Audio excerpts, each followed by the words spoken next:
everyone. Good morning. Good morning. I'd like to welcome you all here today for the grand opening of Sabre's Innovation Lab in the Boston area. I'm Sundar Narasimhan. I'm the president of Sabre Labs and product strategy at Sabre. We're truly excited to officially open this newest location that Sabre has in this pretty dynamic area because it signifies our commitment and the investment that Sabre is making in innovation. And we're also honored to have here with us today the Mayor of Boston, Mayor Marty Walsh. Mayor Walsh, we'd like to thank you for your help and the work you've put in to make Boston really known for the technology community here. And when we were looking for a place, the fact that this Seaport area has become a hub of innovation made the decision somewhat easy and obvious, so thank you for that. So I'm delighted you could be here with us today, and if you could spend a few moments saying a few words about Boston and our commitment to the technology community, that would be great. Thank you. Thank you very much. Thank you, Sundar. I want to thank you. I want to thank Sean and Larry, who I just met, and we had a little meeting. And everyone for Sabre, first of all, congratulations to all of you. We were talking a minute ago before we came here. This is one of the hottest neighborhoods in the city of Boston. And this spot here in particular is great because you can get to the Seaport if you want to go down there. If you want to walk to the financial district, if you want to go to downtown Crossing, wherever you want to go to, you're kind of at a central location, so it's incredible. And your lunch options are amazing, so you're all right here. I want to thank everyone. I want to welcome the company. This company certainly is a global leader in travel and technology. You've changed the way people get to where they want to go to. And I want to thank you for that. It makes sense to open an innovation lab right here in the Seaport, a place that's known for big ideas. As you walk literally building to building or block to block, you see some incredible things going on in these buildings with technology and the talent that's here. This new location will bring at least 60 jobs, if not more, down the road here to this area, so I want to thank you. We were just talking a minute ago in the other room, we were talking about Boston. And in 2014, when I became the mayor of the city, one of the things that I think we were on the verge of something in Boston, and I thought to myself that it's really important that we start to keep talent in the city of Boston. And I had a dinner one night with venture capitalists, and they were explaining to me the way the world works. And the way the world works was that if you were a venture capital company in San Francisco or in California, the money stayed in California on the West Coast. If you're a venture capital company here in the city of Boston, the money would go other places, go to New York and San Francisco. And I said, we have to change that. And then the next conversation was, we have young talent. We have about 300,000 kids that come to Boston every year to go to college. And they're going to start here in a couple weeks. And the issue was that these kids come here and get educated and they go other places. My former chief of staff was an HBS graduate, and we started talking about HBS. This is 2014, and I went over to the school, and I asked them what percentage of the graduates of HBS stay in the city of Boston, and the percentage is about 5%. So I thought to myself, we're losing 95% of the talent that is being educated here in Boston, Cambridge, and is going to other places. And we started to think about how do we change that. And the way we change that is making sure that people understand Boston is an open and inclusive city, that we're a city that wants to be successful. Since that time, 20,000 new jobs every single year in the city of Boston. We've added 120,000 jobs in Boston since 2014. Part of that is education. Part of that is discovery and innovation. I want to thank the college universities. I know here today we have representatives, I think, from all three schools, from Harvard, MIT, and Northeastern. I want to thank you for that. I want to thank you for your school's missions and the other schools that are in the Boston and greater Boston area for really focusing on talent and developing talent, but also keeping that talent here.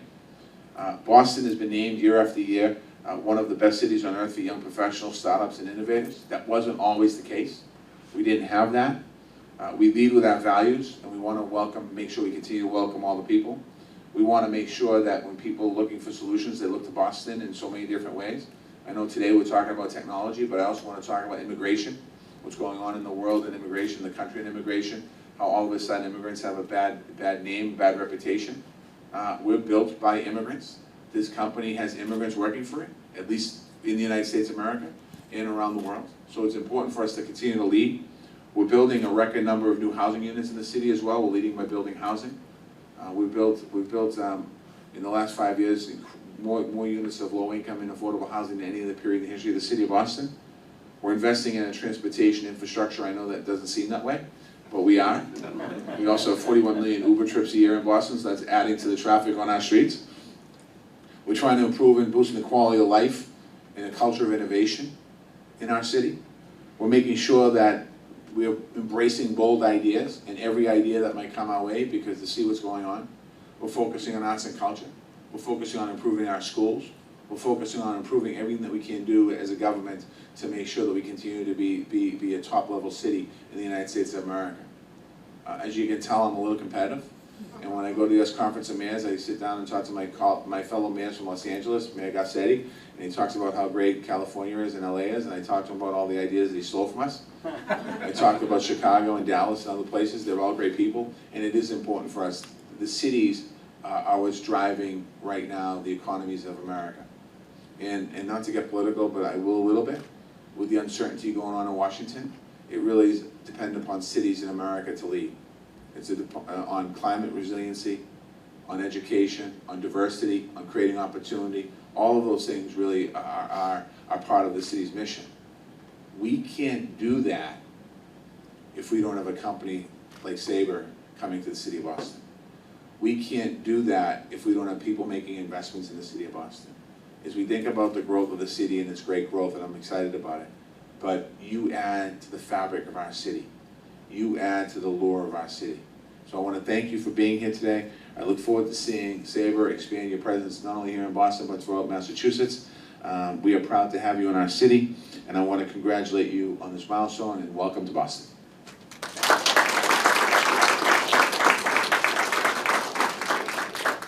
Thank you, Mayor Walsh.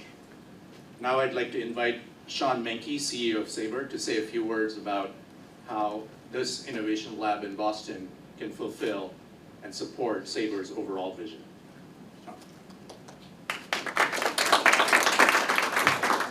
So first, Mayor, thank you for being here today. Team members of Sabre, as well as other guests. You know, this is an important event for us, and I'm going to touch upon a few different things.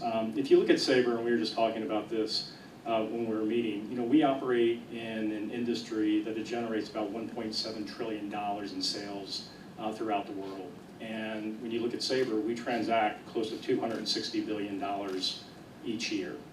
And companies around the world depend on us, be it airlines, be it hoteliers, be it travel agencies, in what we need to do. And when you look at it, I enjoy my job because I get to travel around the world and understand problems, understand what people are trying to fix. And it really brings it home to me relative to how do we look at our team members, how do we look at what we're doing within Sabre to essentially make what we do better, because it makes the businesses that we work for better. But at the end of the day, it's really focused on that end consumer, which is you and I as leisure travelers or business travelers in doing that. And as you think about that, you always have to come back to talent and capability. And how do you essentially continue to grow that within an organization that understands and that can try to achieve things that people haven't achieved before? I'm an individual that I like to strive. I like to strive for big things, and that's what we're trying to do within this organization.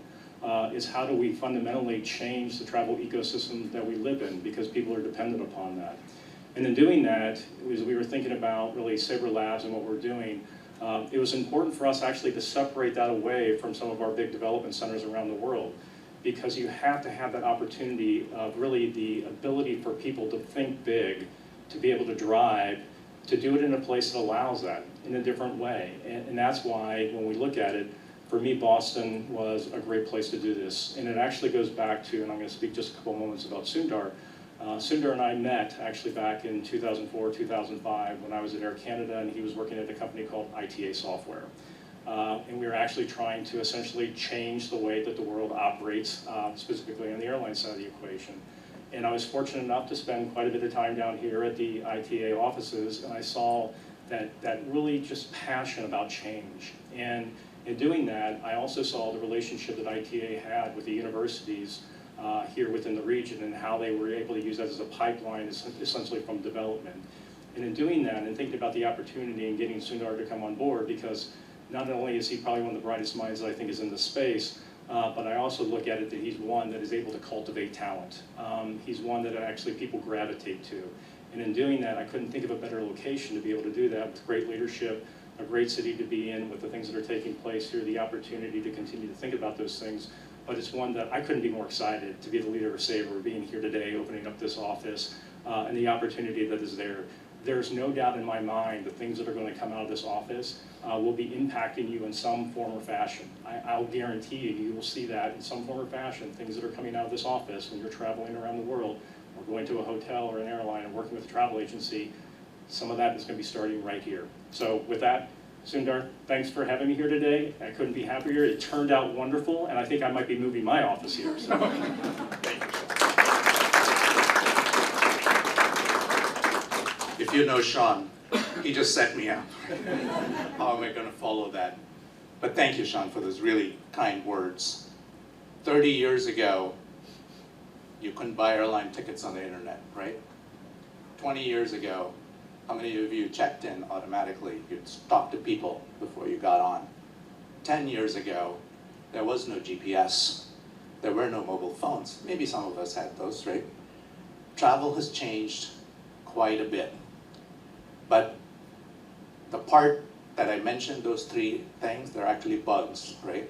Why is it taking a decade? Because you talk to some of the old timers, the wise old owls, that, as John calls them, they will tell you that the greatest innovation in air travel was the wide-body jet.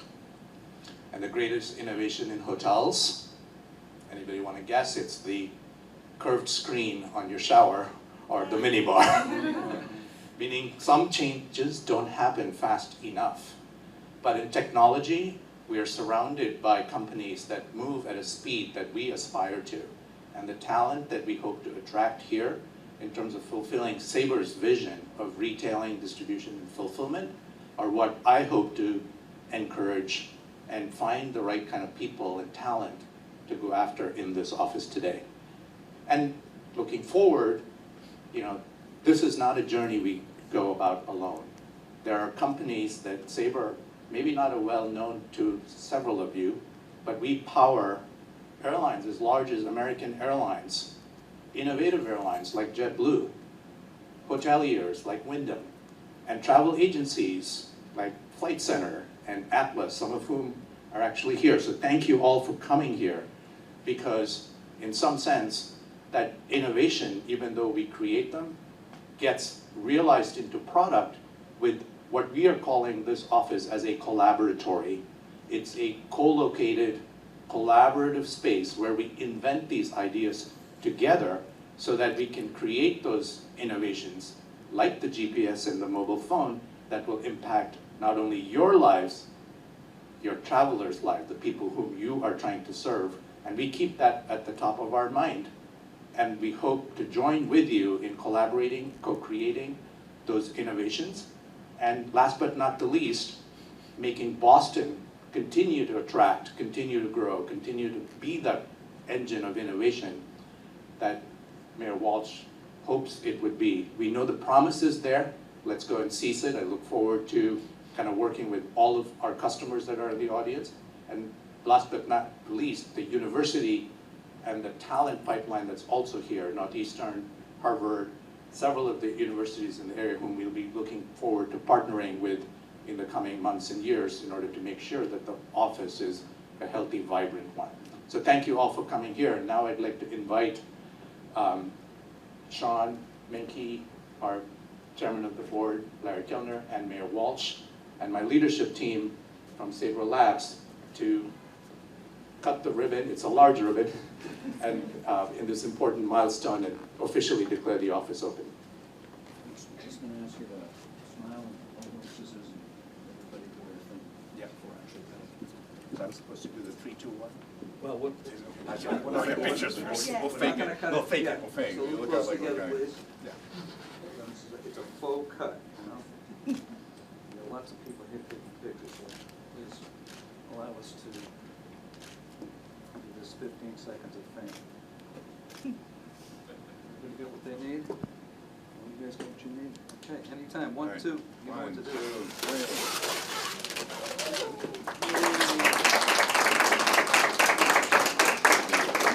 3.